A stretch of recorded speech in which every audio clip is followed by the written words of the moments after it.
this is the future of our profession. And at the same time, it's what I said earlier, we need people who are also in the profession and making the right tech tools that are right and are not misleading. And on the other side, we need professionals that can indicate and coach and talk to their clients about the life they want to live. And that's really, it's a nice future for our profession. Welcome to episode 4 of the Innovating Advice Show. I'm joined by Andrea Middel, a partner at Durf Financial Planners in the Netherlands. Andrea has been an independent, fee-only financial planner since 2006, and we chat about the impressive fintech landscape in the Netherlands, which Andrea fully embraces. We also discuss the various ways that financial planners work with clients since product commissions were banned in 2013. And for a bit of fun, we discuss how carrots came to be orange.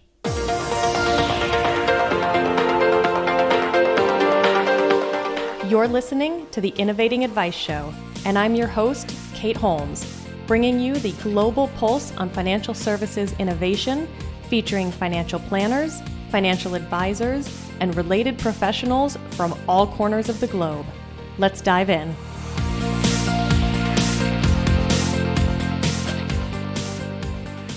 Goedendag, Andrea. Goedendag, Kate. That is good day in Dutch. Andrea, thank you so much for joining me today from the Netherlands and for being the first guest from Europe. Great, thank you, Kate. I'm happy to be here. So you are about 45 minutes outside of Amsterdam, which is my favorite city for walking. That's kind of how I evaluate cities. I love walking everywhere, and those canals, those streets, those buildings are just endlessly fascinating to me. Yes, and it's not only Amsterdam. The Netherlands are much bigger and also much nicer than just Amsterdam. I live in the countryside, and when you like walking, you have to come here also. It's great. Oh, I will. Absolutely. I look forward to it. So as the first guest from the Netherlands, I like to share and learn a little bit about your country. So having been there a handful of times, I know firsthand that Dutch men are the tallest in the world. And I feel like anywhere I travel in the world, I see super tall men, like they're Dutch. Oh, absolutely. Yeah. It was the first country to legalize same-sex marriage back in 2001. It's the lowest country in Europe and one of the lowest in the world, with a third of the country below sea level and 60% of the population living about 5 meters or 16 feet below sea level. And perhaps most interestingly, Dutch farmers are the reason that carrots are orange. They turned them from white or purple to orange as a tribute to William III of England, or William of Orange, back in the 17th century. Any other wild facts you'd add or things you love about being from the Netherlands?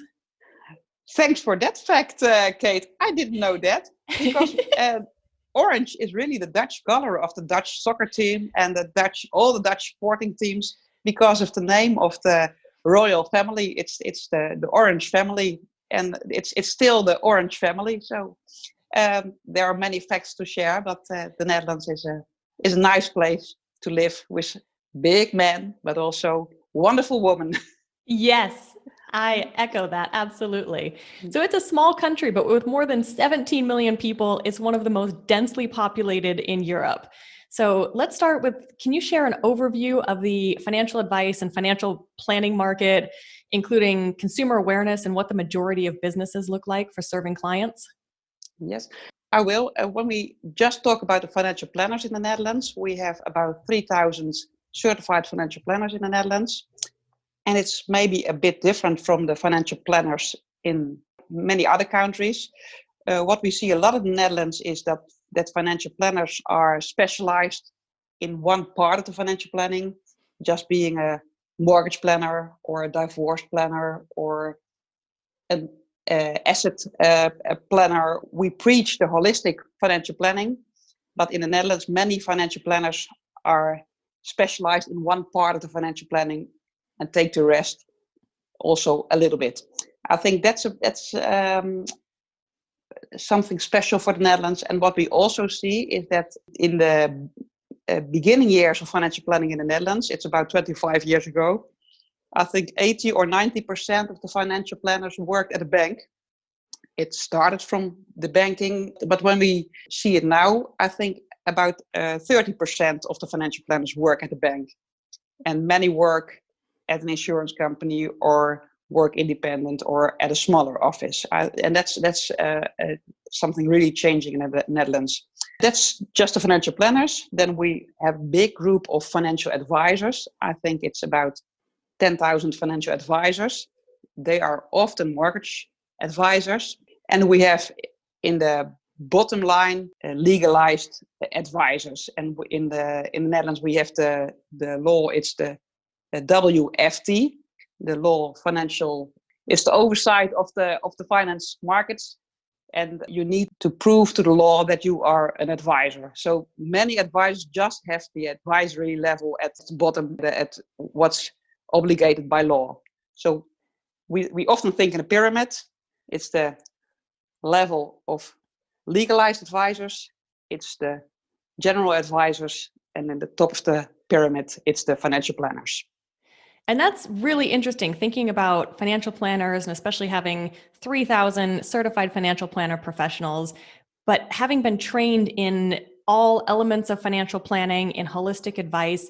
And yet, is it that they decide to only focus on one area, or is it because of where they are employed that they are specifically mortgage brokers or one particular topic of financial planning? It's from two ways. Sometimes you are already a mortgage broker and start the program of financial planner and stay mortgage broker, but you have the education and the examination of financial planner.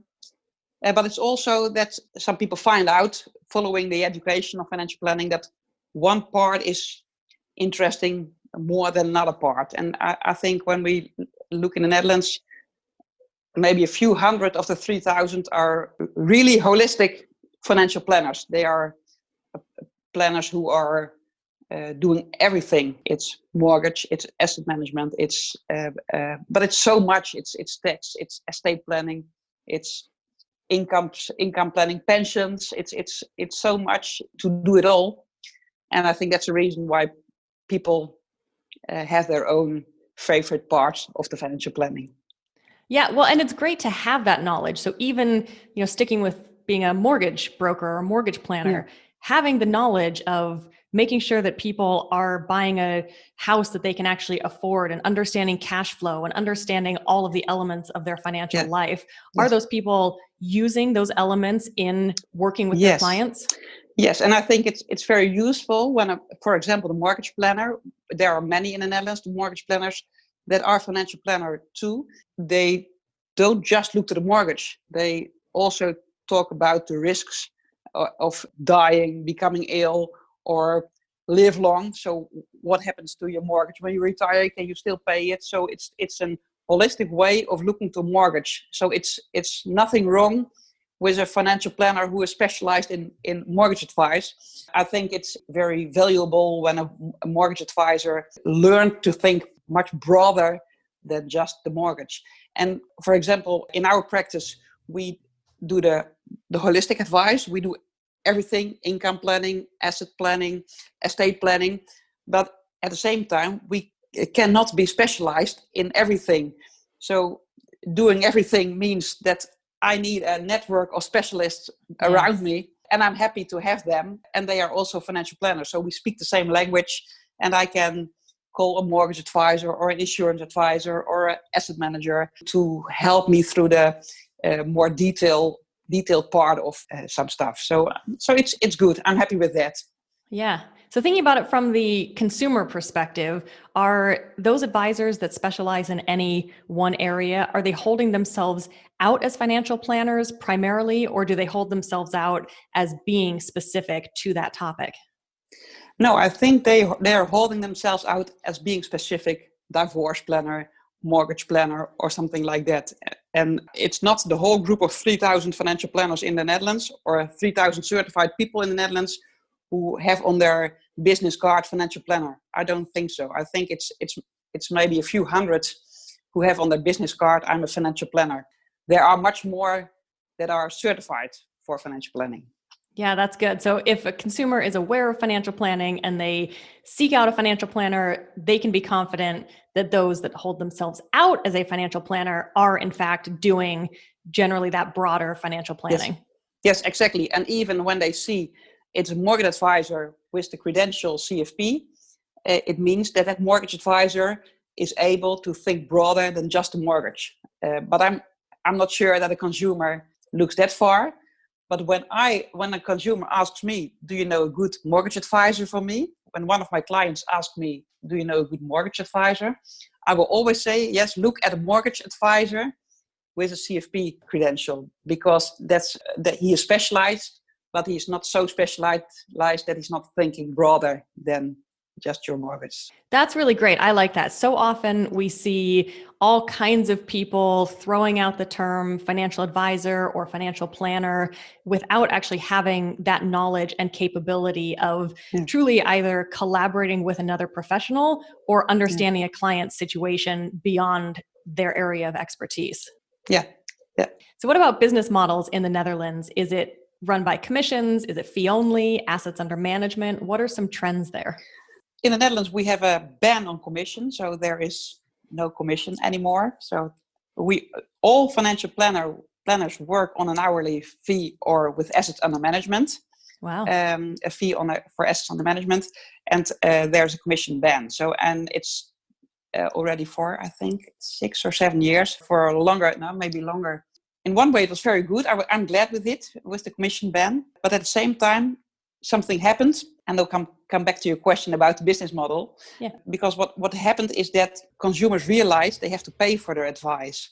And when that happened, the risk is that only the rich and wealthy people go to an advisor because they are paying for it. And in earlier days, I don't want to go back to the time of commissions, but in earlier days, there was a perception that advice was for free. And so everybody went to an advisor or a financial planner and didn't know anything about the business model, but more people went to an advisor than nowadays. So that's a risk of the commission ban, that it becomes a rather luxury product, financial planning. And I don't like that. I'm searching in my practice for ways to achieve not only the rich and wealthy people. Back to your question about the business models, because what do we see? It's just charge a fee for advice, and it can be a fee based on assets under management, or it can be a fee based on an hourly fee. And that's the way we work. It's just an hourly fee. So every client who comes to me buys hours. That's the only business model, and it's transparent and clear to my clients that that's the way I'm paid, and no one else pays me else but my clients. Yeah, that's great. So when we think about insurance, for example, and you are advising clients on buying insurance, are they just then buying it directly through the company? So with the ban on commissions, has it cut out the middleman? So therefore it's cutting out that commission?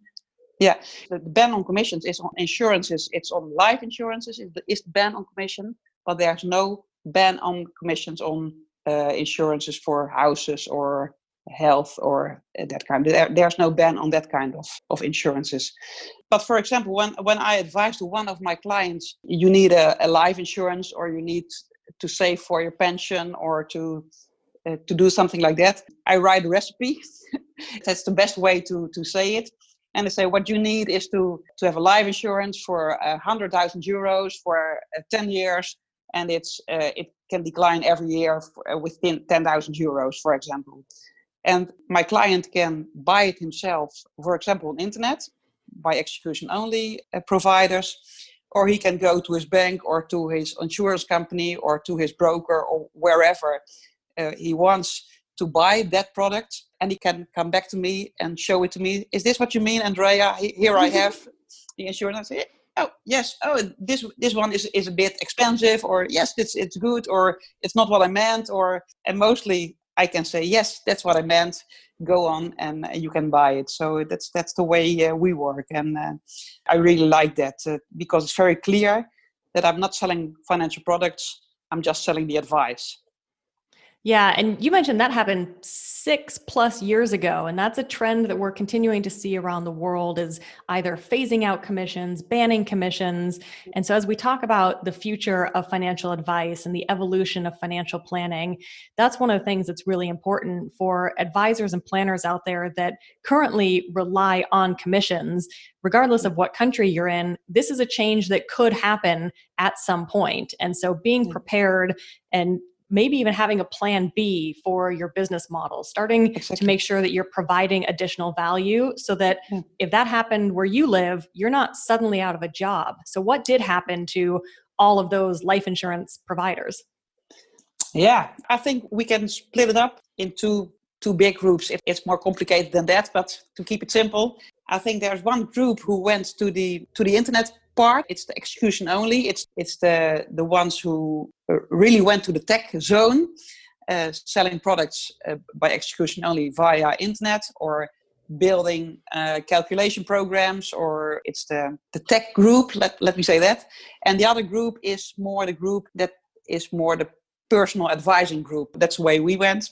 And we need the two groups together because from the perspective of consumers, many start to find their way on internet and to make their own calculations or to search for information on internet. And there comes a moment that they need a personal financial advisor. And that's the moment he steps to the advisor who works on an hourly fee, like we do. And so in between, earlier we had the in-between group. It was selling products and advising in one group. And now it's split up in the group who sells products via internet or via big banks or big companies, and the group of personal advisors. And it's not that the one is good or the other is bad, but I think the groups are having different skills.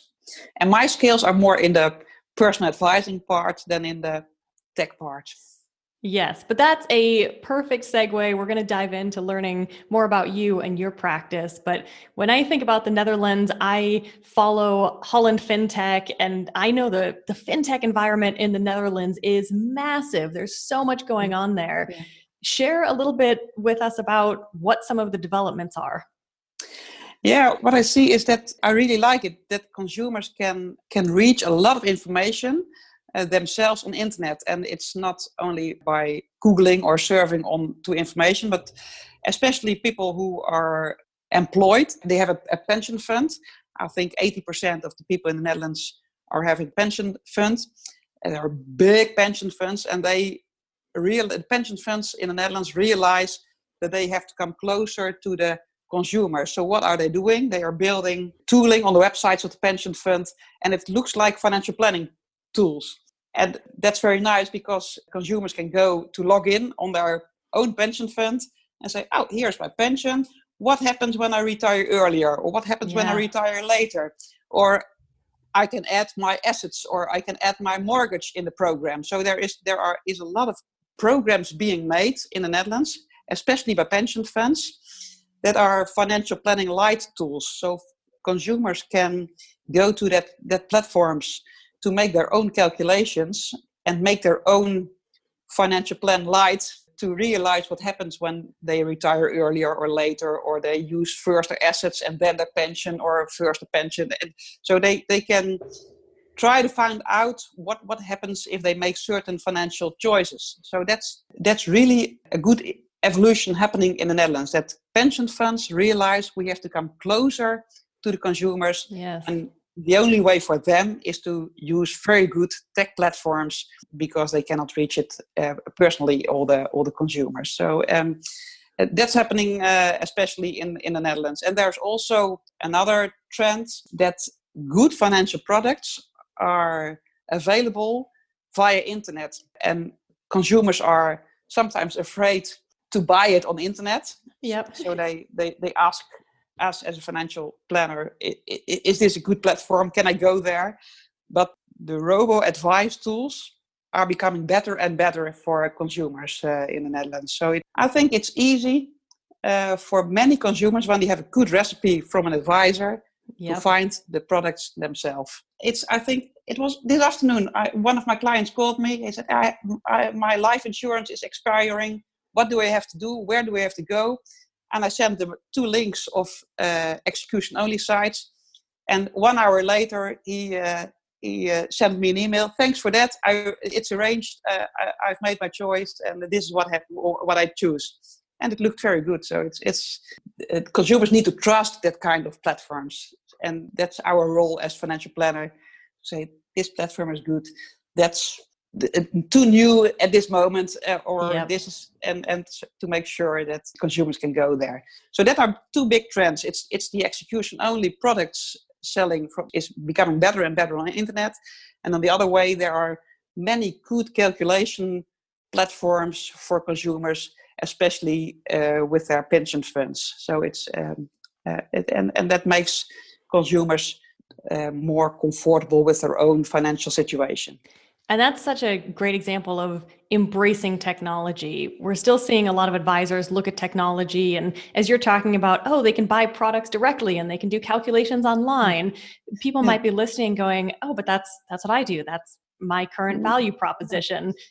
I see technology as a threat, but it's not. It's so great to see the innovations in technology and the fact that consumers can go out, they can take action in their financial lives. And so often they're going to see those calculations and they're going to say, this is telling me I am not on track to meet my goals. I don't know how to get on track. Now I'm going to engage a professional. And they come to that professional a more informed consumer, which actually makes them a more active client. It helps with collaborating with the advisor, and it helps them actually be ready to take the advice of the advisor. Yeah, exactly. And that's a very good summary, Kate, you gave to me, because that's exactly what I like to see, that that consumers are also becoming independent. They are not dependent of me or of internet or whatever. They can make their own financial choices. And we have 70 million people in the Netherlands, and maybe 500,000 can afford to pay the bill of a financial planner, but the other 6.5 million people also deserve the process of financial planning. Yep. And maybe once in their lifetime, or twice or 3 times in their lifetime, they really need to meet a financial planner personally, because they're buying a house or they retire or something great happens in their life, but they cannot afford to pay a financial planner every year. So the combination of good fintech tools and financial planners for the more complex situations or for complex clients. Complex situations are especially around life events, retirement, buying a house. That works good. And I have clients we have clients in our practice that are already for 10 or 50 years our clients, but we also have clients who come once or twice or maybe 3 times and say, I understand it now. I can go on. Thanks.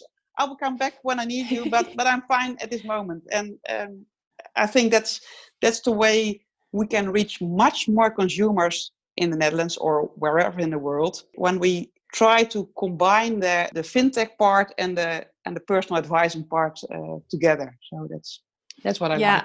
And I love that you're making it accessible by doing hourly only, and the fact that it sounds like you're not only open to people only coming in once, you encourage that. I mean, it would not always, but it would be so much better for a consumer to come to you and talk for an hour or a couple of hours and know that you are steering them on the right path. And one of those things you mentioned earlier is, okay, which online platform can I trust? Which one is good? It's still going to be around in a couple of years. So leveraging your knowledge to know that they're selecting the right tools to continue on their own path is incredible. Yeah, exactly. Yeah, that's right. Awesome.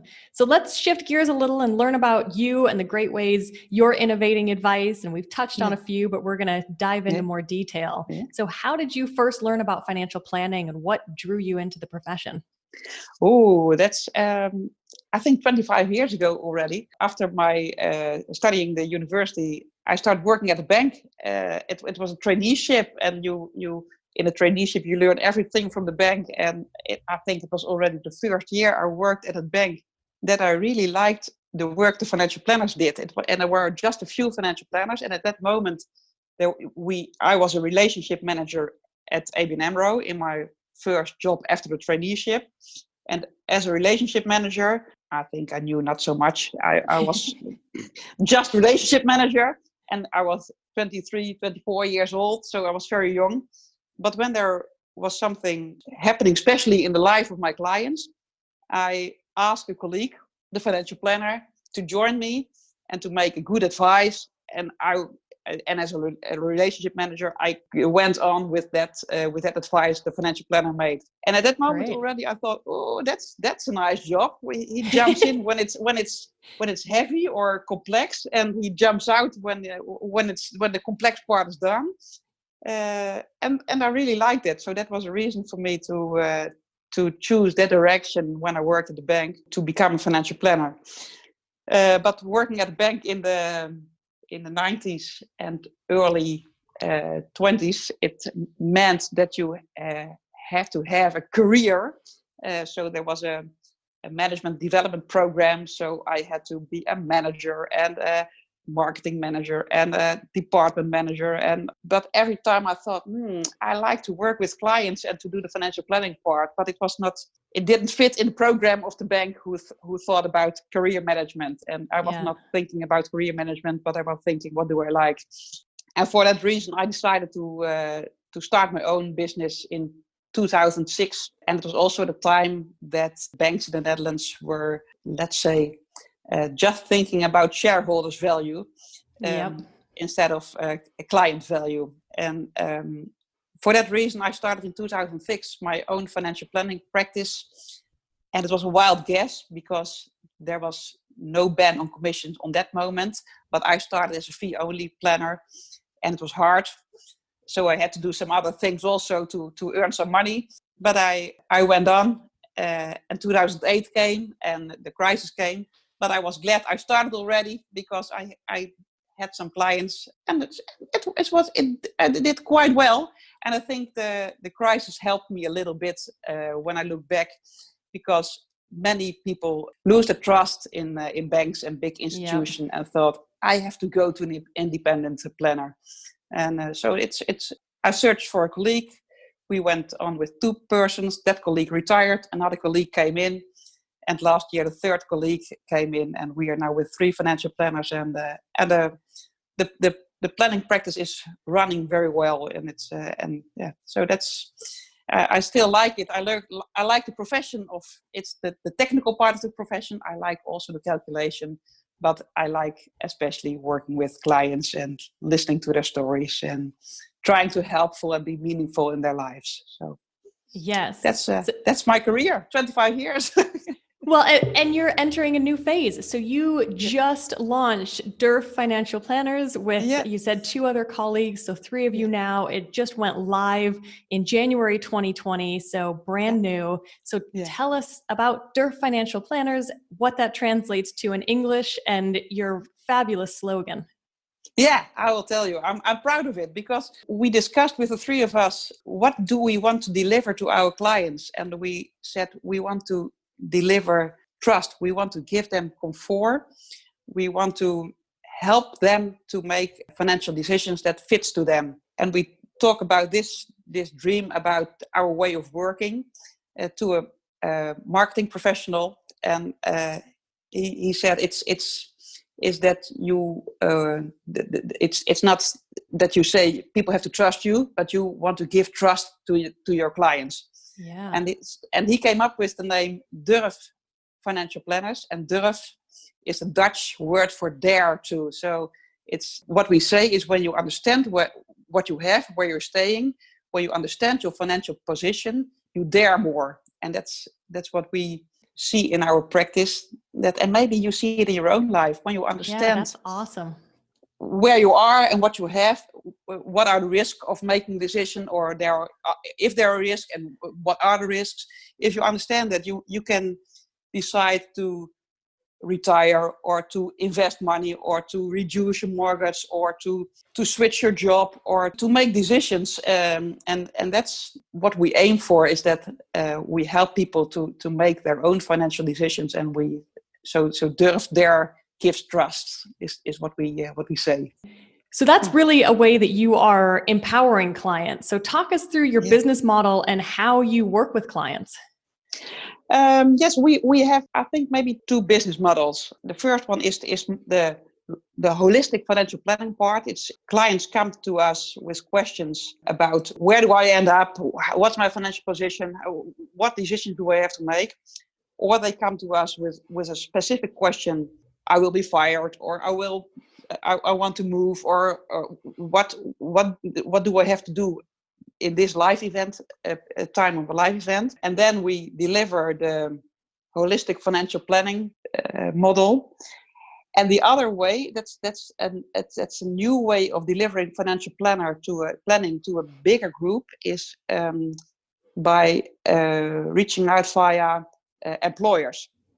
So and I think that works quite well to reach more consumers that would never come to a financial planner on their own. But when an employer thinks about the fitness of his employees or his co-workers, it's not about his physical fitness, but it's also the financial fitness. And so then we deliver financial planning, or we call it pension planning, because that's more in the employee benefit zone. We deliver it as an employee benefit, and then it's often financial planning light. We speak to someone about especially his pension situation and his income planning, and we make reports. So it's just 2, 3, 4 hours per co-worker, but in that few hours we can give him already some trust, to show him this is where you are, to give him insight on where you are and what decision can we make. And when we see in that 3 or 4 hours it is more complex than just your pension, we have to talk about your assets and your mortgage and much more, we can tell him you can also come to us, not via your employer, but directly to us for the holistic financial planning. So it's a way that much more consumers can work with a financial planner, and their employer pays the bill. They pay our bill. And the good part of it is that employer is happier with his situation. Yep. And also we do it in when there is a situation at a company, for example, of reorganization, or there need to be people who need to come in or to get out or whatever. There's happening a lot at a company, and they ask us to not to talk to all the people, but just to a few, to help them to make decisions to go away or to join or whatever. So it's and I think that's rather new for us, but our new colleague worked already for a few years in this way, and she's already experienced in it. And we are starting with big companies who are asking us to help their employees with our pension planning. So that's nice. That's so great to hear. And that's how I started my career. I spent much of my first 7 years going into companies, sitting down one-on-one with employees. And I love that you're doing it for a couple of hours at a time. I would go in and meet with people for just 30 minutes. And so I could meet with 16 people at a time. But honestly, you would think at the end of meeting back to back with 16 people, having no idea what questions are getting thrown at me, asking about saving for college, going through a divorce, having a sick relative. I mean, it really tests your knowledge of things. But I was so energized at the end of those days. Being able to provide that value is probably among the best I have ever felt being in this profession. Yeah, and it's great, and I really admire you for doing 16 at a day, because when I have 4 on a day, I'm exhausted. So it's 3 or 4 a day is the maximum for us, because I mess up with all the stories. So it's so well done, Kate. Well, I think doing it rapid fire for just like 30 minutes at a time is actually a different experience. I would agree with you. If I was sitting down for hours at a time, I would absolutely tap out at 3 or 4 in a day. Yeah, and that's great, because these are people who really need financial planning. When we talk to them, they have questions that are typically financial planning questions, but they would never come to us if it wasn't via their employer. So it's very good way to reach out a much big group of consumers to meet a financial planner, and also to see the value of financial planning. And that's a bit of my preacher part. I have a dream that many consumers in the Netherlands or in the world will see the value of the process of financial planning. They don't all need to work with the financial planning, but when you value the process of financial planning, it's very useful for everyone, rich and poor. Yes. Yeah. It affects everyone. And even if you don't have a lot of money, you can still live a great life depending on what Exactly. your values are, what's available to you, and understanding Exactly. how best you can use the money you have to live the life you want. Exactly. And they also deserve a financial planning process, or maybe a few times in their lifetime, a meeting with a financial planner. So it's very very useful to help them to make the decisions, because some people are fixed to a problem and they think, no, I cannot retire, or I cannot go to another job because of my financial situation, and they are stressed and burned out because they think they cannot change because of the financial situation. And we help them to relieve a little bit and to look at it, and, oh, you can choose and you can do this and you can do that, and it's very meaningful for people. Yeah. Well, and I think when we think about how can we increase consumer awareness, like you said, of the value of financial planning and the process of financial planning, Yeah. I would probably say hands down, it would be that employee relationship. And I would love to see all employers around the world bringing in financial planners to help and provide that knowledge and show that value. I think that is probably the best thing that we could do, you know, and then leverage technology as well. So for those people that can't afford to then engage a financial planner after, if during those employee sessions, you share some of the great tools that they can use to educate themselves, do those projections, that would make a huge difference in the world. Yeah, exactly. And during the meetings with those people, we log in the tools and we show them how the tools are working, so they can use them on their own when they're at home again. So it's and I'm happy with that. They don't all need to come back to us. It's very good when people can help themselves and find a professional when it's needed or in moments it's needed. So it's that's great. Yeah. So when we think about technology and consumers being able to sort of create their own self-made financial plan online and then bring it into a planner, I think for some that could probably evoke a little bit of fear, like how we've got Dr. Google and everyone goes into a doctor saying, I have all of these ailments and these are the medications I need. But how do you see it? Do you see it as an exciting opportunity? Yeah, absolutely. And I see it as an opportunity to really connect with my clients, because when they come in with their homemade financial plan, it means that they are interested in their financial planning. So I can ask them anything. I can talk to them about things they cannot find on the internet, like what are you aiming for? What are your objectives? What do you want? Yes. What does this mean for you? You have a financial plan. What does it say for you personally or for your partner? Or and then there's happening something that goes much further than the calculations. It's much more about the life that people wants to live, and I'm happy when they have already their financial plan and I can talk with them about the life they want to live. It's perfect, and the only thing I have to do in that situation is to make sure that the financial plan is right, that the input is right, that the output is right, that the calculations are made right. So I still have to, I need my knowledge, but I don't need to make all the calculations myself. I'm fine if my clients come in with their own homemade financial plan, and I can chat with them and talk about the life they want to live, and try to give them trust. There is the word trust again, and so that they dare to make their own financial decisions, and I'm happy with that. It's not necessary that I'm the author of the whole financial plan. I don't care. I'm fine when someone else does it. So there's a for everyone who thinks it's a threat.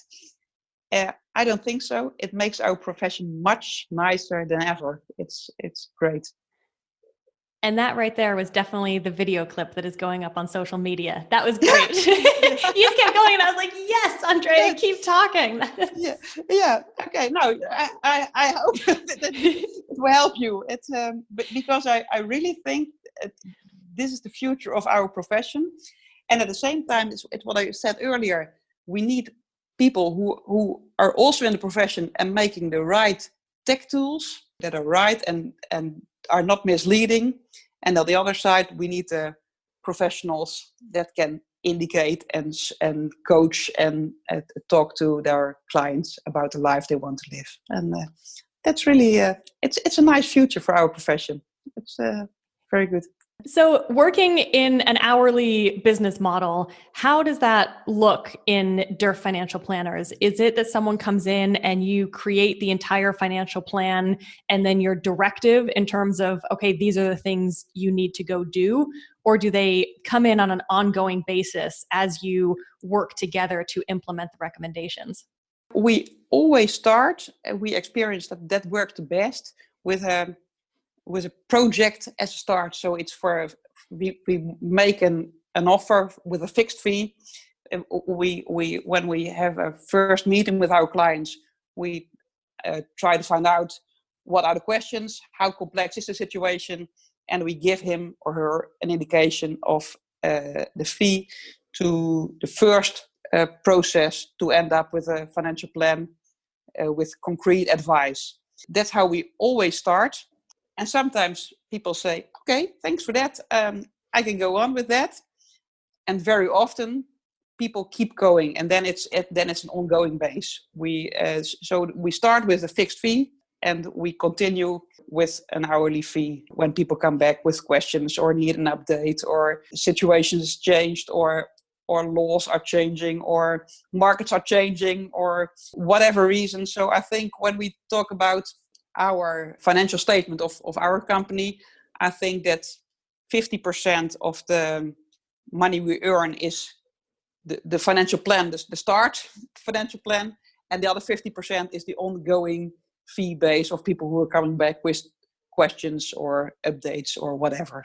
That's great. But we don't work with a fixed fee for a year. So people just pay when they get our advice and not because they are a client in our company. It's just an hourly fee. That's all. And that's super crystal clear to people. They don't have to wonder, Absolutely. Okay, I'm paying you every quarter. What value am I getting? Or what services can I even expect? It's just that super clear business transaction that we see in so many other professions and industries that consumers are used to. Yeah, absolutely. And some consumers need me for 2 hours a year and others need me for 20 or 30 hours a year. And I'm all fine with that. And some need me once in 5 or 10 years. I'm fine with everything. And that's what I mean when I say I do not own my clients. Clients own themselves. And I will come back to them when I think something relevant is happening in the market or in their lives that they need an update of the financial plan. I will come back to them. But they are not. That it's not an obligation for them to hire me at that moment. So that's how it works. But often they say, "Oh, thank you. I need your advice again," and then we start with an update or whatever. That's how it works. Andrea, this has been amazing. I am certain you're going to be inspiring people all over the world who have been seeing technology as a bit of a threat, uncertain how to embrace it. The way that you are so completely not only open about technology and embracing it, but even encouraging clients and employees that you interact with to leverage the tools that are out there to dare to take control of their life is so, so cool. Yeah. Great. And I'm looking forward to all the other podcasts, Kate. I will listening to them and try to get inspired by all the other stories. I'm looking forward to it. So great. Thank you. So if you had to leave one call to action for listeners, what would it be? Dare to make decisions and live the life you want. I love that. That is perfect. And I can't let you go without first asking, what is your favorite food or drink from the Netherlands? The favorite drink is it's hard to say, but I like a good glass of red wine. And it's not from the Netherlands. It's often from France or Australia or South Africa or California. But a good glass of red wine is, I think, my favorite. And the food, I like everything, eat everything. You like those surprise menus, don't you? Yes, that's what I like. When I go to a restaurant and there is a surprise menu on the menu, I don't need to see the menu. I say, give me the surprise menu. And you dare to go for it. Absolutely, I dare to. Yes, I like to be surprised. I like that someone makes something he likes to offer to the clients in the restaurant, and I like to be one of the clients that are surprised. So great. Very cool. Andrea, thank you again. Thank you for all of the wisdom that you have imparted on advisors and planners all over the world through being here with us today. And I love coming to the Netherlands. As I mentioned, I've been there a handful of times. I can't wait to go back, and I would love to come see more of the countryside and visit you out there. Great. Give me a call when you are here, Kate. You're very welcome. Awesome. I will. Thank you. Have a wonderful day. Thank you, Kate. Bye-bye. Bye.